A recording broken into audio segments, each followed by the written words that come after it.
हमारे चैनल को सब्सक्राइब करें और बेल आइकन दबाना ना भूलें। दीपावली बीतने के साथ ही नगर समेत ग्रामीण इलाकों तक में छठ पूजा की तैयारी जोर पकड़ ली है। अपना हाथ जगन्नाथ या फिर नगर निगम के सफाई कर्मियों के द्वारा घाटों की सफाई युद्ध स्तर पर जारी है। वहीं दूसरी तरफ जिलाधिकारी डॉक्टर त्यागराजन ऐसे में वरीय पुलिस अधीक्षक बाबूराम ने अनुमंडल पदाधिकारी सदर राकेश कुमार गुप्ता, पुलिस उपाधीक्षक सदर अनुज कुमार, प्रखंड विकास पदाधिकारी सदर एवं अंचलाधिकारी सदर के साथ रेलवे स्टेशन अवस्थित हराई पोखर एवं सीएम कॉलेज के समीप किला घाट का उन्होंने निरीक्षण किया। इस दौरान उन्होंने अंचलाधिकारी सदर को घाट की गहराई का पता लगाकर चारों तरफ से इस तरह बैरिकेडिंग कराने के निर्देश दिए कि कोई व्यक्ति पानी में डुबकी न लगा सके। कोविड-19 के संक्रमण से बचाव को लेकर सरकार द्वारा जारी गाइडलाइन के निर्देश के अनुसार इस वर्ष पानी में खड़े रहकर सूर्योदय एवं सूर्यास्त के समय अर्घ देने वालों को पानी में डुबकी लगाने से परहेज करने को कहा गया है। साथ ही 80 वर्ष से ऊपर के बुजुर्ग, 10 वर्ष से कम उम्र के बच्चे, बीमार एवं गंभीर बीमारी से ग्रस्त व्यक्तियों को छठ घाट पर न जाने की भी सलाह दी गई है।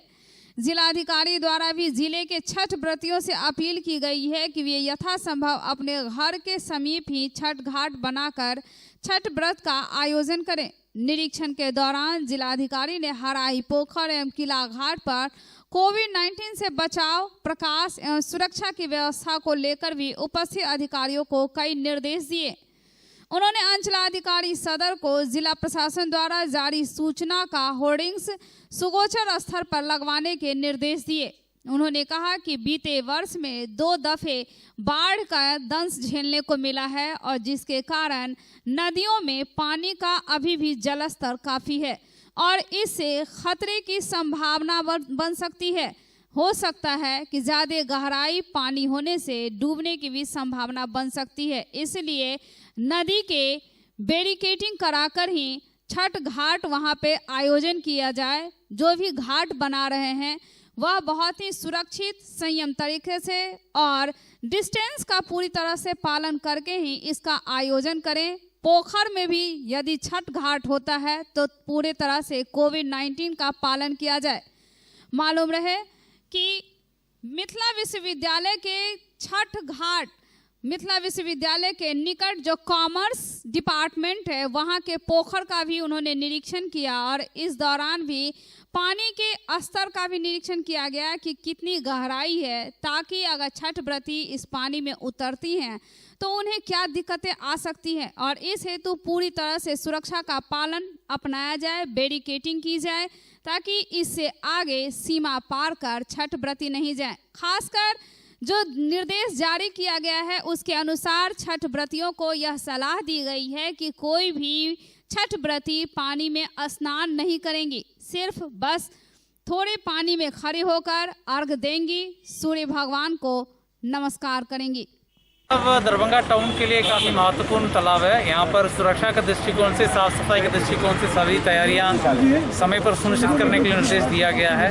पब्लिक एड्रेस सिस्टम और सारे जो सुविधाएं प्रदान की जाती लोगों के लिए, चेंजिंग रूम, वो सबकी व्यवस्था भी सुनिश्चित की जाएगी। लेकिन हम लोग गोताखोर, नाव, SDRF की टीम भी जगह जगह पर जहाँ आवश्यकता है वहाँ पर प्रतिनिधित्व की जाएगी।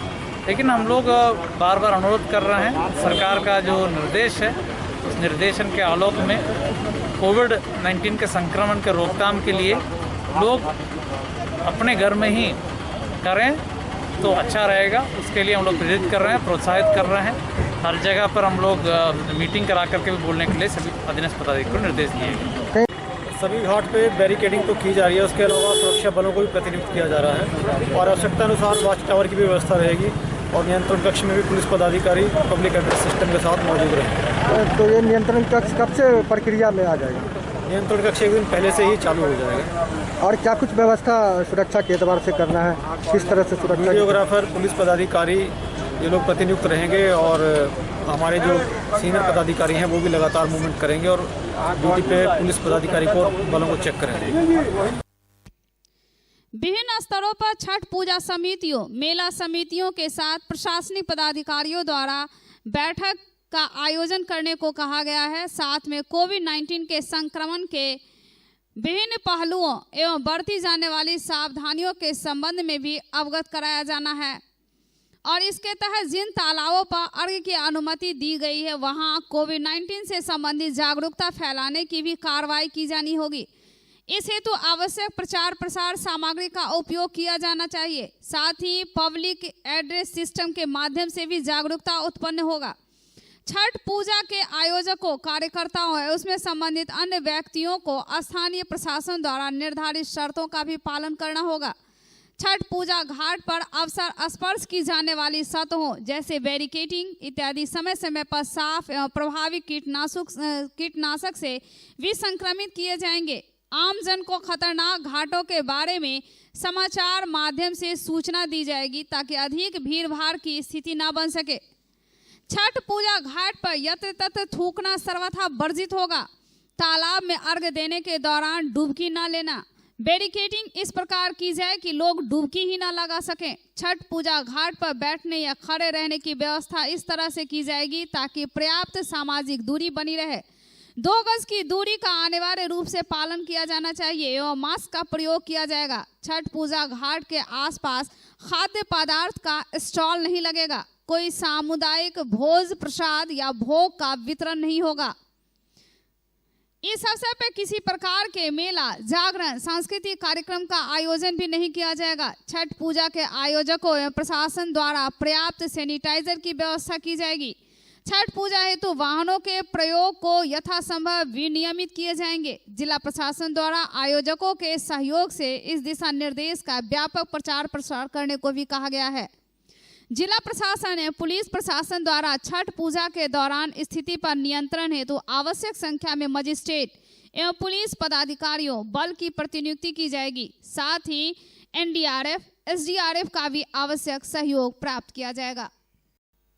जहां एक तरफ छठ घाट पर पूरी सुरक्षा व्यवस्था के मानक उपयोग करके ही मनाए जाने की सलाह जिला प्रशासन और पुलिस प्रशासन के द्वारा दी जा रही है, वहीं दूसरी तरफ north Bihar power distribution company limited के प्रबंध निदेशक पटना से संदीप कुमार ने छठ पर्व की तैयारी एवं छठ घाटों पर व्यापक रूप से बिजली व्यवस्था को लेकर वीडियो कॉन्फ्रेंसिंग के माध्यम से ऑनलाइन बैठक की। इस बैठक में north Bihar power distribution company limited के विद्युत कार्यपालक अभियंता विद्युत आपूर्ति प्रमंडल के विद्युत पदाधिकारी सुनील कुमार दास ने तमाम उन स्थितियों से उन्हें अवगत कराया। छठ घाटों पर बिजली से खतरे की स्थिति न बने, व्यापक रूप से इसका प्रचार प्रसार किया जाए और व्यापक रूप से बिजली व्यवस्था की भी सुविधा उपलब्ध हो। सर कोई इश्यू ऐसा नहीं है सर, हम लोगों ने घाट का कनेक्शन ले लिया है सर और उसमें 2 फीडर जो है समस्तीपुर में 2 घाट पे सर हम लोग परफॉर्म करना पड़ेगा और एक हाजीपुर में है तो 2 फीडर को कर देंगे। ये 4 घाट है जिस पर थोड़ा सा हम लोग एक बार पर्सनली विजिट करके उसको हम लोग परफॉर्म कर लेंगे। वहाँ पर थोड़ा सा हम लोग का बिजली जो है वो सेफ कंडीशन में नहीं है, लेकिन उसको सर हम लोग कर सकते हैं, करके हम लोग परफॉर्म करके कर लेंगे। वो तो सर एक वही इशू है जो सर जहाँ डिस्ट्रिक्ट एडमिनिस्ट्रेशन बंद करने के लिए भी करता है, वहाँ भी सर हम लोग उनके लिए एडमिनिस्ट्रेशन नॉलेज में ही सर बंद करते हैं। लेकिन सर 8-10 ट्रांसपोर्ट जैसे कि लोग घाट करेंगे उसके लिए सर एक मैक्सिमम अरेंजमेंट हम लोग को। बीमार नहीं रहा लाचार, हो रहा मुफ्त उपचार। हड्डी नस रोग से संबंधित गंभीर बीमारियों का मुफ्त में इलाज। इंतजार किसका, जाएं सर्राफ ऑर्थो एवं स्पाइन सेंटर और दर्ज कराएं प्रधानमंत्री जन आरोग्य योजना में अपना नाम। विश्व की सबसे बड़ी स्वास्थ्य सुविधाओं का उठाएं लाभ। आधुनिक ऑर्थोपेडिक सुविधा, ऑर्थोस्कोपी, स्पाइन सर्जरी, फ्रैक्चर का अत्याधुनिक इलाज। डॉक्टर SN सर्राफ, डॉक्टर अभिषेक सर्राफ, रीढ़ हड्डी और नस रोग विशेषज्ञ डॉक्टर प्रियंका बी सर्राफ, स्त्री और प्रसूति रोग विशेषज्ञ DMCH के सामने लहरियासराय। खुल गया खुल गया खुल गया सुधा स्वीट्स एंड बेकर्स की नई दुकान अलनपट्टी VIP रोड मारुति शोरूम के निकट। सभी प्रकार के रसगुल्ले, मिठाई, केक के साथ ही चटपटी चाट, समोसा और बहुत सस्ते एवं किफायती दामों में हमारा साथ, ग्राहकों का विश्वास। सुधा की नई शाखा जिसमें है कुछ खास। एक बार पधारें, सेवा का मौका दें। प्रोप्राइटर विनोद शर्मा। अचानक लगी आग से अफरा तफरी का माहौल उत्पन्न हो गया। नगर थाना क्षेत्र के सुभाष चौक स्थित कृष्णा इलेक्ट्रॉनिक्स के गोदाम में भीषण आग लग गई। इसमें गोदाम में रखा लाखों का इलेक्ट्रॉनिक सामान जलकर खाक हो गया। करीब 80 से 90 लाख का नुकसान होने का अनुमान बताया जा रहा है। घटना की सूचना नगर थाने पुलिस को दी गई। नगर थाने की पुलिस ने तुरंत अग्निशमन विभाग को इसकी सूचना दी। उसके बाद दमकल की 2 बड़ी गाड़ी व 3 छोटी गाड़ियां घटना स्थल पर पहुंची। करीब 3 घंटे की कड़ी मशक्कत के बाद दमकल की गाड़ियों के सहयोग से आग पर काबू पा लिया गया। भीषण आग को देखते हुए एहतियात के तौर पर नगर थाना, विश्वविद्यालय थाना और कोतवाली थाने की पुलिस दलबल के साथ मौके पर पहुंची। पुलिस कर्मियों ने भी दमकल कर्मियों को आग बुझाने में काफी मदद की। उसके बाद आग की लपटों पर काबू पाया गया। संयोग अच्छा था कि दमकल की गाड़ियों ने आग पर काबू पा लिया। अगर इसमें थोड़ा सा भी विलंब होता तो पता नहीं कितने घर आग की चपेट में आ जाते। हालांकि स्थानीय लोगों के अनुसार आग करीब 6:30 बजे शाम में लगी थी। लोगों का अनुमान है कि शॉर्ट सर्किट से आग लगी होगी। कुछ लोगों का यह भी कहना था कि हो सकता है गोदाम में पर रखे पटाखे की चिंगारी गिर गई होगी, इससे भी आग लग सकती है। हालांकि जांच के बाद ही पता चल पाएगा कि आग कैसे लगी थी। फिलहाल गोदाम मालिक द्वारा जले हुए सामान के आकलन किए जा रहे हैं कि इसमें रखे सामान कितने का होगा। फवारा देखिए तब उसका चौक पर खड़ा थे, वहाँ दौड़ते हुए भागे, आग पे जो है काबू पाने का प्रयास किया। किस चीज़ का ये गोदाम है? ये फ्रिज है और वाशिंग मशीन का गोदाम है। किनका गोदाम है पता चल पाया? हम लोग को जानकारी मिला कृष्णा जो है, कृष्णा इलेक्ट्रॉनिक्स वाले का। पर्व, त्योहार और पूजा के बीच हम भूल रहे हैं कि कोरोना हमारे बीच से चला गया। यह हमारी और आपकी भूल है, यह सोशल डिस्टेंसिंग की भी भूल है। लोग भूल गए हैं कि यहाँ से सब कुछ खत्म हो गया, अब नॉर्मल है, नॉर्मल जिंदगी भी पटरी पर आ गई है। लेकिन ऐसा नहीं है। आपको बता दें कि सोमवार को 8 नए मरीज कोरोना के पॉजिटिव पाए गए हैं। उसमें एक सदर प्रखंड का भी है जो कि व्यक्ति पॉजिटिव पाया गया है और शहर में 18 मौत हो गई है। ग्रामीण और शहरी इलाके दोनों मिला की बात की जाए तो वह 52 मौत बताया जा रहा है। यह हमारी और आपकी भूल की वजह से है। हम बिना मास्क के सड़कों पर चल रहे हैं, सोशल डिस्टेंसिंग भूल गए हैं और हम समझ रहे हैं कि हमारी जिंदगी बस ऐसे ही आ गई है। अब हमारी ज़िंदगी नॉर्मल हो गई है। हम पर्व, त्योहार, पूजा सब एक साथ मना रहे हैं। जिला प्रशासन और पुलिस प्रशासन द्वारा बार बार यह सूचना, यह प्रसारण किया जा रहा है, लेकिन एहतियात के तौर पे कितने लोग ले रहे हैं यह मेन मायने रखता है। पूरे प्रखंड की अगर बात की जाए तो प्रखंड इलाके से अब तक 3129 मरीज पॉजिटिव पाए गए हैं। इस तरह से पॉजिटिवों की संख्या फिर से बढ़ती जा रही है और एक बार यह बवंडर रूप फिर से लेने जा रहा है। इसलिए एहतियात के तौर पर अगर हम मास्क पहने और सोशल डिस्टेंसिंग का पालन करें, सैनिटाइज रहें, तो एहतियात के तौर पर हम बच सकते हैं और कोरोना मरीजों की संख्या भी घट सकती है। जिला जदयू के जिला अध्यक्ष रामाशंकर सिंह के नेतृत्व में मुख्यमंत्री के रूप में नीतीश कुमार को 7वीं बार मुख्यमंत्री बनने पर युवा जिला जदयू के कार्यकर्ताओं में खुशी का माहौल है। एक दूसरे को मिठाई खिला, गुलाल लगाए और चले पटाखे भी।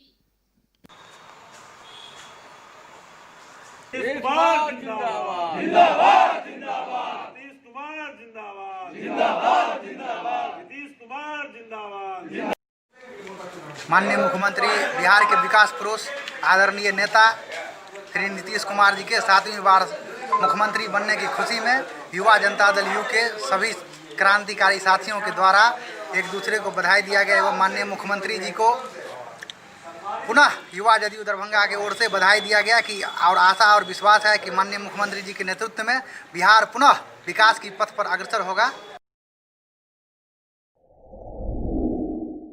Global health care and diabetes research centre, जो बिहार में पहला अंतर्राष्ट्रीय तकनीक एवं आधुनिक सुविधाओं से लैस सुपर स्पेशलिटी डायबिटीज केंद्र है, जहां एक छत के नीचे डायबिटीज से संबंधित सारी सुविधाएं मौजूद हैं, जैसे कि diabetes heart care, diabetes eye care, diabetes neuro care, diabetes foot care, diabetes pharmacy और डायबिटीज प्रयोगशाला। पता जीसस एंड मैरी स्कूल के पास, रहमगंज, दरभंगा, बिहार। एक बार चार्ज करें, 80 किलोमीटर चलाएं। I am electric, I am the future. No license, no registration, no insurance, no pollution. Only Yuvraj hero electric. Hero electric करें सालाना 36,000 रुपए से भी ज्यादा की बचत। Easy finance available.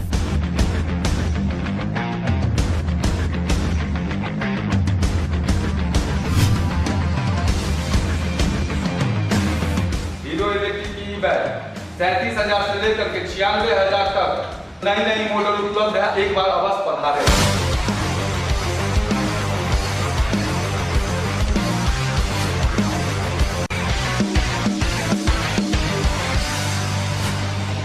नमस्कार, युवराज हीरो इलेक्ट्रिक में आप सबका स्वागत है।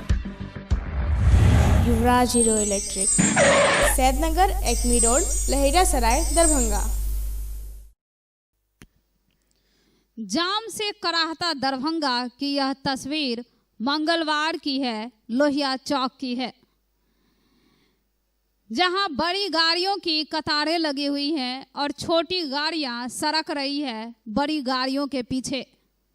वहीं पांव पैदल भी धीरे धीरे हिलकोड़े ले रहे हैं कि किसी तरह बेतरनी पार की जाए, यानी सड़क पार की जाए।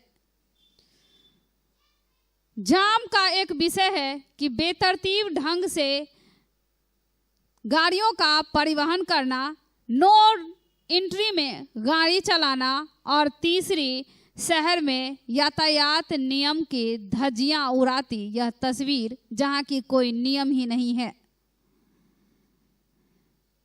इसका एक वजह और बन सकता है कि यह कोविड-19 को भी ज़्यादा बढ़ावा देगा, बुलावा दे सकता है कि आप हमारे बगल में हैं और हम आपसे सटे हुए। इसमें से कौन व्यक्ति संक्रमित है और कौन नहीं, यह कहना मुश्किल है, बल्कि नामुमकिन कहें। अब बिना मास्क के, बिना सोशल डिस्टेंसिंग के आप हमारे बगल में खड़े हो जाएं तो हम ना कह सकें कि आप पॉजिटिव हैं या हम। किससे कौन संक्रमित होगा यह भीड़ ही बता सकता है और जांच भी बता सकता है कि आप कब पॉजिटिव हो गए। इसलिए सुरक्षित रहें और जाम से परहेज करें। बहुचर्चित एवं बहुप्रशंसित मैथिली फिल्म गामक घर के सिनेमा पेन्योर पर छठ महापर्व के शुभ अवसर पर रिलीज होने के क्रम में एक प्रेस वार्ता का आयोजन किया गया। गामक घर मैथिली भाषा में बनी एक ऐसी फिल्म है जिसने राष्ट्रीय अंतर्राष्ट्रीय स्तर पर कई पुरस्कारों एवं सम्मानों को प्राप्त किया है। के प्रोसेस में और मतलब शूट करने के प्रोसेस में हर चीज़ में, तो सत्येंद्र जी हमारे साथ थे, इन्होंने मतलब फिल्म में अभिनय भी किया है और इन्होंने हमारे डायलॉग्स भी लिखे हैं, तो इनके साथ काम करने में काफ़ी कुछ नया समझ सीखने को मिला और मतलब अपने ही कल्चर को और अच्छे से जाना। चीज़ मैं कहना चाहूँगा, जब अचल जी से मेरी मुलाकात हुई तो इन्होंने जो कंसेप्ट बताया, जो कहानी बताई, तो इनके जैसे कि कोई कविता होती है तो उसका सौंदर्य होता है, तो मैंने उस फिल्म का सौंदर्य पकड़ा। सबसे बड़ी बात है कि इन्होंने बहुत ग्लोबली विषय को उठाया है। वह दरभंगा का सच नहीं है, वह दिल्ली का भी सच है और वह देहरादून का भी सच है और वह विदेश का भी सच है। इसके साथ ही साथ उन्होंने मिथिलांचल की खुशबू को भी इस फिल्म में दिया है, इस फिल्म में दिखाया। तो एक साथ यह मिथिला की जमीन को भी छूती है और एक तरफ वैश्विक संस्कृति को भी छूती है। और इस फिल्म को जैसे ब्राजील के निर्देशक ने इस फिल्म की काफ़ी सराहना की, पंकज त्रिपाठी सर ने काफ़ी सराहना की। इसके पीछे यही कारण है कि और यह मैथिली भाषा की एक भारतीय फिल्म बन गई और इसीलिए इसका दूसरी मैथिली भाषा की जितनी फिल्में बनी हैं उससे यह अलग इसी रूप में है।